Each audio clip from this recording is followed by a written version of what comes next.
Entonces, Hola doctora, yo voy a exponer. está bien. ¿Sí ven la presentación? Sí. Bueno, ya empiezo. Casi no se escucha. No lo escucho. Se escucha muy bajito. A ver, ¿ya se escucha mejor? Ya. Sí, ya. Bueno, sí ven la presentación, ¿verdad? Sí. Sí. Bueno, vamos a ver hoy hematopoiesis. Pues vamos a empezar con la definición, que va a ser el proceso biológico que va a dar lugar a las células sanguíneas, como pueden ser las hematías, leucocitos y plaquetas. También pues es importante saber o conocer la vida media de estas células sanguíneas. Por ejemplo, bueno, el que más conocemos, del que más oímos es de las hematías o eritrocitos, que es de 120 días. Y de las plaquetas va de 8 a 10 días. De leucocitos pues no lo puse porque es muy variable, puede durar hasta años la vida. Entonces, bueno, no hay como no tienen una vida muy pues exacta. Y la producción diaria de estas células va a ser de hematías y de plaquetas, va a ser de 2.500 millones por kilo de peso de la persona, y de leucocitos de 1.000 millones por kilogramo de peso. Bueno, entonces, esto es como la base de este tema, conocer el significado y pues algunas características, pero bueno, ayer ya vimos más a fondo las características de cada componente sanguíneo. También, bueno, para empezar es importante conocer la localización o cómo inicia, en dónde inicia la hematopoiesis. Y tenemos que embrionariamente la producción de las células sanguíneas va a comenzar en el saco vitelino. Esto, bueno, va a ser pues en las primeras semanas de gestación. En la imagen podemos ver el saco vitelino, que en inglés se llama yolk sac, y está representado en rojo. Después, entre el segundo y el séptimo mes,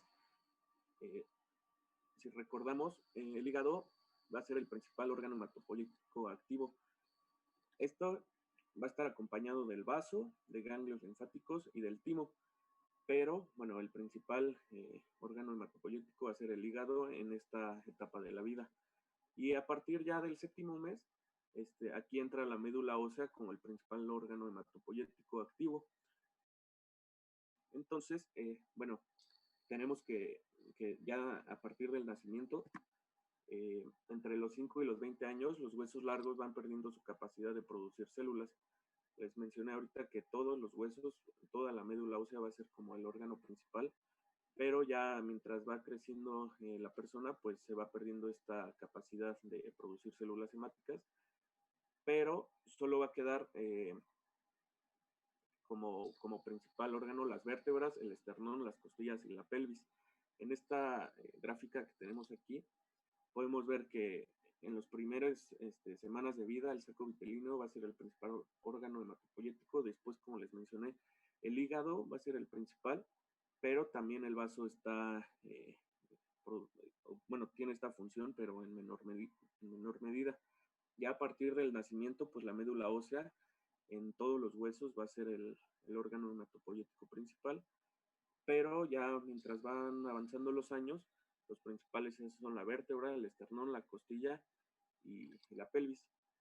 Aquí también, bueno, es importante porque pues vamos a ver patologías en donde el hígado y el vaso van a mantener una capacidad residual. Esto, pues, obviamente en una patología y se le llama hematopoiesis extramedular.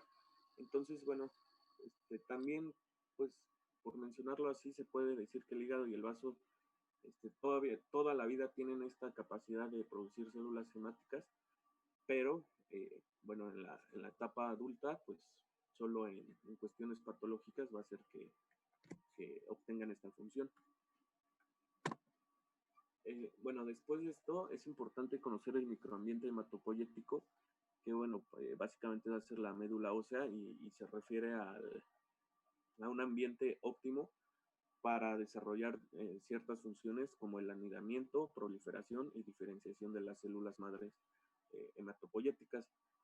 Este microambiente hematopoyético va a estar constituido por 3 tres pues, cosas principales. Uno, un conjunto de células, otro factores solubles que van a ayudar igual a todas estas funciones que ya les mencioné, y otro por proteínas de la matriz extracelular. Aquí abajo en los cuadros naranjas les pongo diferentes ejemplos. Por ejemplo, del conjunto de células van a ser células endoteliales, reticulares, adventiciales, macrófagos, linfocitos, adipocitos y osteoblastos. Ahorita más adelante vamos a ver como la función de cada una de estas células para cumplir todo este funcionamiento adecuado. Factores solubles pues van a ser factores de crecimiento, citocinas, interleucinas y quimiosinas, en donde igual más adelante pues vamos a ver dónde actúa cada una y pues algunas de sus funciones. Y por proteínas de la matriz extracelular como fibronectinas, colágeno y laminina, que igual vamos a ver más adelante quién las produce y para qué nos funcionan estas proteínas de la matriz extracelular. Entonces, todo esto en conjunto va a ser esencial para el desarrollo normal de estas células madre y pues la regulación de sus funciones de anidamiento, proliferación y de diferenciación. Aquí la comunicación intercelular con la matriz extracelular se va a hacer a través de ligandos y moléculas adhesivas, que también las vamos a ver más adelante, y pues de los factores solubles. Entonces, es importante entender que bueno, estas tres conjuntos de cosas, de células, de factores solubles y de la matriz extracelular, pues deben de estar en cierto equilibrio para poder cumplir con sus funciones. Aquí tenemos un esquema, un dibujo de este microambiente hematopoyético, en donde podemos ver los tipos celulares que van a integrar a este microambiente, y también los mecanismos de regulación de la hematopoiesis. Como ya les mencioné, se compone principalmente de 4 tipos celulares: macrófagos, que los podemos ver hasta la izquierda de la imagen; los fibroblastos estromales, que los vemos a la mitad de la imagen; adipocitos, que están pues en color amarillo; y los osteoblastos, que esos están hasta la derecha de la imagen. Entonces, bueno, este microambiente va a regular las diferentes funciones que ya les mencioné, se las repito, como proliferación, sobrevida, maduración, autorrenovación y migración de todas estas células hematopoyéticas que se crean aquí a través de 3 mecanismos. El mecanismo humoral, que esto es por secreción de citocinas y quimosinas; la interacción a través de la matriz extracelular, que ya les mencioné que la matriz extracelular va a tener o va a cumplir su función a través de ligandos, de ciertos factores solubles; y también otro mecanismo por el cual se van a cumplir todas estas funciones las células hematopoyéticas va a ser por el contacto célula a célula a través de las diferentes quimiosinas y moléculas de adhesión y morfógenos. Entonces, bueno, importante, se los menciono de una vez, que recordar que los osteoblastos, además de las funciones que ya conocemos, la más conocida, que es la de regular la reabsorción de hueso, aquí cumple una función muy importante, porque van a formar el nicho hematopoyético. El nicho hematopoyético es un lugar donde las células saben que tienen que estar ahí. De todos ahorita lo vamos a mencionar más a fondo. Por ejemplo, entonces les menciono que vamos a tener estas células estromales, que van a ser clasificadas pues de acuerdo a su origen. Se van a clasificar en 2 componentes. El primero va a ser el componente hematopoyético, que va a estar conformado por macrófagos estromales, los cuales van a derivar de células troncales hematopoyéticas. Estos macrófagos, bueno, que ya los podemos ver en la imagen, deben de recordarlos porque, bueno, van a ser muy importantes en todas estas funciones. Y el otro componente va a ser el componente mesenquimal. Esto va a estar conformado por los fibroblastos estromales, por los adipocitos y por los osteoblastos. Entonces, ya entendiendo mejor este microambiente hematopoyético, tenemos que el componente estromal simplemente va a ser por los macrófagos, y las otras 3 células que les mencioné, fibroblastos estromales, adipocitos y osteoblastos, va a ser el componente mesenquimal. Entonces, hablando del componente hematopoyético, bueno, tenemos que se van a localizar en diferentes sitios de la médula ósea. Pueden ser macrófagos centrales o dispersos entre diferentes células hematopoyéticas. Y bueno, lo importante es saber de estos macrófagos es que van a tener diferentes funciones para regular la hematopoiesis mediante interacción célula a célula. Y también van a ser muy importantes porque van a cumplir una función de secreción de citocinas estimuladoras e inhibidoras, obviamente pues para este proceso de hematopoiesis. Ahorita, bueno, en esta tabla podemos ver los factores de crecimiento hematopoyéticos y diferentes citocinas, que, bueno, son las principales para cumplir este funcionamiento de la hematopoiesis. Bueno, esto es lo que este pequeño texto aquí que dice: una red de células estromales y sus productos van a regular cada una de las etapas que conducen a la generación de células primitivas, intermedias y maduras. Es lo que les mencionaba, esta red de células de macrófagos, fibroblastos, adipocitos y osteoblastos van a cumplir todas estas funciones. Igual, ahora el componente mesenquimal, recordar lo que les mencioné, los macrófagos es el como... ¿Le puedes regresar tantito a la previa? Uh-huh. Ajá. A ver, de ahí es importante que conozcan o que recuerden los factores estimulantes de la hematopoiesis y los inhibidores de la hematopoiesis. En este caso, en esta tabla vienen los estimulantes de la hematopoiesis. ¿Qué factores ustedes conocen que se puedan aplicar de forma exógena y que estimulen ciertas líneas celulares? De esos que están ahí.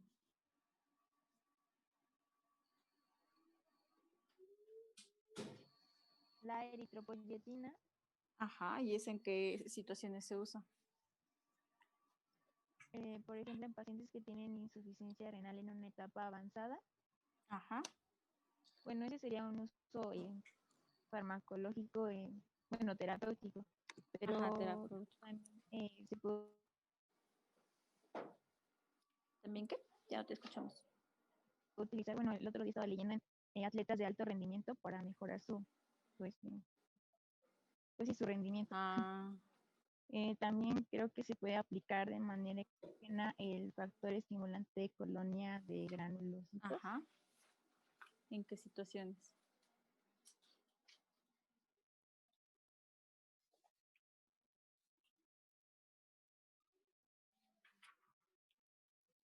Hola. Y bueno. Ay, yo ya no te escuché la última parte. ¿La puedes repetir?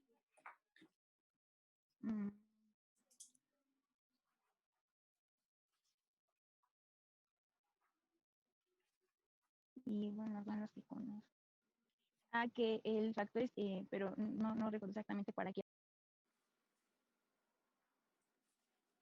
Ay, es como que no, se corta el sonido.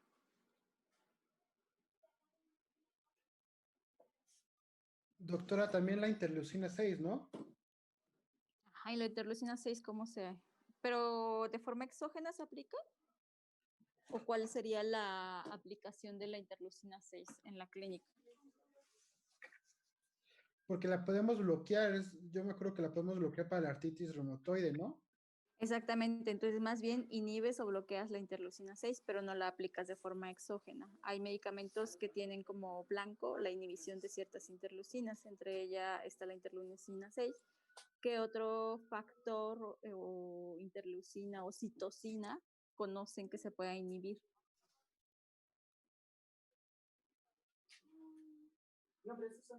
¿Alguien más? Bueno, aquí están todos los estimulantes o los estimulantes, pero también hay factores inhibidores. ¿Qué factores inhibidores conocen? Es que son los que iba a acomodar, por eso iba a sacar los expedientes. Ajá, sí, porque, por ejemplo, casitas no van a venir a quimioterapia. Hola, ¿hay alguien ahí?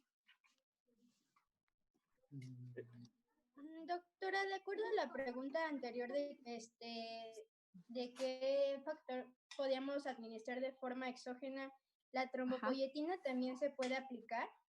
Sí, Por también. ejemplo, en coagulopatías. No, la trombopoyetina se usa para fomentar la producción de plaquetas y pues también de otras líneas celulares, pero no es en coagulopatías. Ok. La coagulopatía propiamente se define como una alteración en la hemostasia, entonces sí puede ser cuando hay trombocitopenia crónica que la apliques y pues que al final eso te da una coagulopatía porque puedes tener más riesgo de sangrado por la baja de plaquetas, pero se refiere a otra cosa. Ujú. Ok, gracias. Ujú. A ver, entonces, ¿alguien más que me diga algún factor inhibidor de la hematopoiesis y que pueda ser blanco terapéutico? ¿O qué inhibidores de la hematopoiesis conocen? Factor de necrosis tumoral. Ajá. ¿Qué otro? Los interferones. Los interferones, exactamente. ¿Qué otro? Las prostaglandinas. Las prostaglandinas también. ¿Qué otro? Lactoferrina. ¿Y ese se inhibe o cómo? O sea, bueno, esos son citocinas que participan en la hematopoiesis. También las isoferritinas, ¿no? Ujú. ¿El TNF-alfa? Ajá. El TNF-alfa.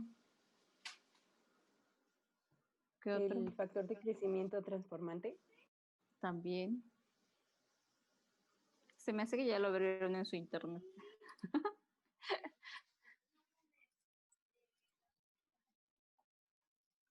¿Les parece si pasamos lista? Sí, doctora. Sí, doctora. A ver, entonces, Leilani y Lucía, ¿sí está? Sí, aquí, doctora. Listo. Y Emilio Gabriel, Sí, doctor, aquí ya estoy disponible. José Augusto, Yo, doctora. Pamela Alejandra, Presente. Natalia Hernández, María Belén Insunza, Aquí, doctora. Diana Karen López, Aquí, doctora. Margarita del Carmen, Aquí, doctora. Armando Patricio, Presente, doctora. Miriam Puebla, Presente, doctora. María Fernanda Ramírez, Presente, doctora. Daniela Rodríguez, Presente, doctora. Luz Guadalupe, Luz Presente, Guadalupe, doctora. Sí, doctora, Gab- presente. Gabriela Serrano Presente, doctora. y José Antonio Suárez. Listo. Bueno, entonces ya, continuamos la clase. Sí, bueno, ahora, bueno, pues continuando hablando la, del microambiente hematopoyético, pues tenemos que hablar de los fibroblastos estromales. Esto nada más, pues como para mencionarlo rápido, es que, bueno, en relación a lo que decía la doctora de citocinas exógenas que podemos utilizar, aquí se menciona mucho que los fibroblastos estromales van a ser capaces de mantener la función de la hematopoiesis o la correcta función de esta sin la adición de citocinas exógenas. ¿Por qué? Porque estos son capaces de sintetizar y secretar citocinas como, bueno, principalmente diferentes tipos de interleucina, como la 1, la 6, la 7, me parece, la 8. Entonces, bueno, esto es importante porque pues es una función importante de estas células, de este tipo celular.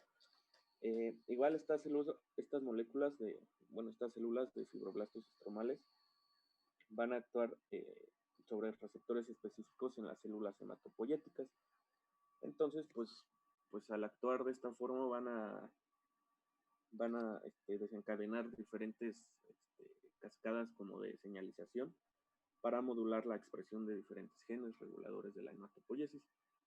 Igual, bueno, es importante hablar de los osteoblastos, que les mencioné que su principal función pues es la de formar el nicho en donde las diferentes células hematopoyéticas pues pueden estar. Y Y bueno, esto es lo principal de este microambiente hematopoyético y de las células que lo conforman. Bueno, esto ya lo vimos, que son los factores de crecimiento hematopoyético y diferentes citocinas. Aquí también, bueno, de estas que ya vimos, es importante pues recordar lo que les mencionaba, que cada factor va a actuar sobre receptores de una célula en concreto, pero en general necesitan que todas actúen, por decirlo así, al mismo tiempo, o mejor dicho, de forma coordinada, para inducir la diferenciación hacia una línea determinada de células. Y va a haber dos tipos o se clasifican en dos clases estos factores. El primero, o clase 1, van a ser los factores que actúan sobre células más primitivas o células madre en cualquier dirección. Y se destacan el stem cell factor, o también se le llama c-KIT, la interleucina 3, que esta la vamos a ver que, bueno, básicamente actúa en todos lados, es de las más importantes, esta interleucina, y otros factores como el factor granulocito-monocito y la interleucina 6. Y también la otra clasificación o el otro tipo son los factores de clase 2, que estos ya actúan sobre progenitores más maduros y van a ser más específicos para cada línea celular, como el GSF, que es para granulocitos, el de los macrófagos, la eritropoyetina y la trombopoyetina. Y aquí también va a estar este factor estimulador de colonias, que les mencionaba que los macrófagos son importantes porque sintetizan diversos factores. Prácticamente la gran mayoría de los macrófagos son los que los sintetizan, pero este es muy importante, el factor estimulador de colonias, que igual ahorita en un esquema vamos a ver dónde actúa cada factor y hacia qué línea celular. También, bueno, es importante mencionar algunos factores que se sintetizan distantes de la médula ósea, como la eritropoyetina, que ya la mencionaban, que se puede utilizar en pacientes con insuficiencia renal, justamente por esto, porque se sintetiza ahí y pues la necesitamos para este proceso de hematopoiesis. Bueno, aquí, lo puse aquí en esta diapositiva, primero para ir viendo más o menos, ir conociendo dónde actúan los diversos factores y el tipo de células que podemos ir encontrando. Al final lo puse otra vez para, pues ya que hayamos visto todo el tema, poderlo pues analizar mejor. Entonces tenemos pues al principio la célula madre multipotente, en donde podemos ver el factor, bueno, el que dice SCF, que es el que les mencionaba acá, nada más que lo cambian de orden por sus siglas en inglés, que es el factor estimulador de colonias. Entonces, aquí podemos ir viendo dónde actúan las diferentes interleucinas o los diferentes factores para cada línea celular. De todos modos, lo vamos a volver a ver para entenderlo mejor. Aquí hablando igual del microambiente hematopoyético, tenemos que el tejido hematopoyético, por medio de estos receptores de anclaje o moléculas de adhesión, que son la BLA4, BCAM1, todas estas que viste aquí, van a ser importantes para que todo este tejido hematopoyético se sitúe en nichos específicos formados por las células del estroma, que ya les había mencionado que son los osteoblastos, los que forman este nicho hematopoyético. Entonces, a través de estas moléculas de adhesión, pues el tejido hematopoyético se va a poder situar en estos nichos que les mencioné. También es importante conocer las teorías de la hematopoiesis.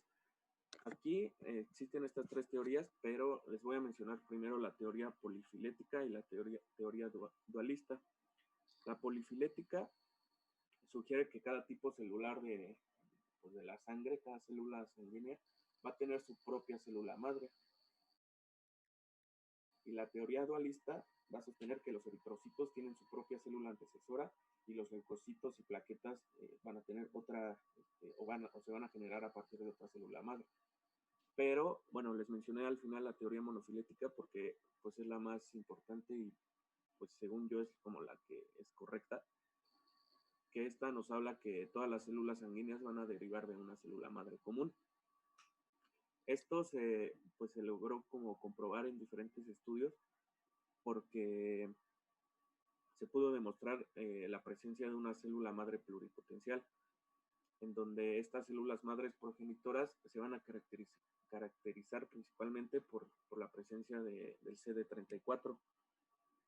Entonces, bueno, por eso esta teoría monofilética pues es como la aceptada ahorita por la demostración de esta célula madre pluripotencial. Y ahorita vamos a ver qué quiere decir que sea pluripotencial. Primero vamos a hablar de las células madres, o en su nombre en inglés, stem cell, que estas células madres pues se van a definir por la capacidad de autorrenovación para dar origen a unas células madres pues, obviamente iguales a ellas, para dar otras células madre, y por su capacidad de diferenciación hacia varios linajes de células diferenciadas, y pues que estas ya sean maduras. Entonces en este esquema podemos ver hasta arriba pues la célula madre pluripotencial, que puede dar origen a otros tipos de células madres. Y ya a partir de esas células madres, pues se puede hacer una diferenciación hacia varios linajes celulares. Entonces, aquí vamos a distinguir 3 grupos de células madre. Vamos a tener la célula madre totipotencial, que en la imagen la podemos ver hasta arriba. Esta, bueno, su principal característica es que es capaz de producir cualquier célula del cuerpo, incluyendo tejidos extraembrionarios.